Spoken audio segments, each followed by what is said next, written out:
নেপালের নতুন প্রধানমন্ত্রী বালেন্দ্র শাহকে নিয়ে অশালীন ভাষায় ভিডিও বানানোর অভিযোগে গ্রেফতার হয়েছেন একজন ইউটিউবার। তবে গ্রেফতারের খবর ছড়িয়ে পড়তেই রাস্তায় নামে তরুণ প্রজন্ম। তীব্র প্রতিবাদের মুখে শেষমেশ তাকে মুক্তি দিতে বাধ্য হয় কর্তৃপক্ষ। এই একটি ঘটনায় এখন নেপালে বাক স্বাধীনতার সীমানা নিয়ে বড় প্রশ্ন হয়ে দাঁড়িয়েছে।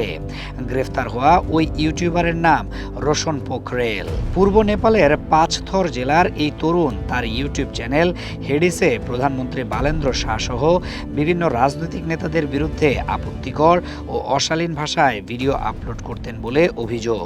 নেপাল পুলিশের সাইবার ব্যুরোর অভিযোগের ভিত্তিতে গত ৯ এপ্রিল তাকে গ্রেফতার করা হয়।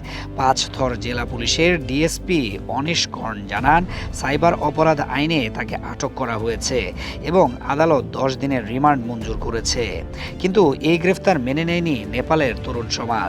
সামাজিক মাধ্যমে দ্রুত ছড়িয়ে পড়ে ক্ষোভ, রাস্তায় নামেন প্রতিবাদকারীরা। অনেকেই বলতে শুরু করেন, সমালোচনার জন্য সাংবাদিক গ্রেফতার করা মানে গণতন্ত্রের গলা টিপে ধরা।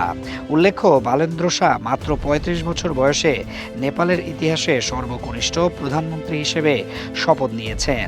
তার সরকার ক্ষমতায় আসার পরদিনই সাবেক প্রধানমন্ত্রী কেপি শর্মা ওলিকে গত বছরের জেনজি বিক্ষোভে হত্যার অভিযোগে গ্রেফতার করা হয়েছিল।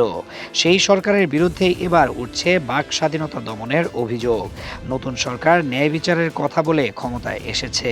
সাবেক প্রধানমন্ত্রীকে গ্রেফতার করে বার্তা দিয়েছে, কেউ আইনের উপরে নয়। কিন্তু একজন ইউটিউবারকে সমালোচনার জন্য গ্রেফতার করা সেই বার্তার সঙ্গে সাংঘর্ষিক। নেপালের তরুণ প্রজন্ম যারা রাস্তায় নেমে এই সরকার এনেছিল, তারাই এখন প্রশ্ন তুলছে, পরিবর্তন কি সত্যি এলো নাকি শুধু মুখ বদলালো?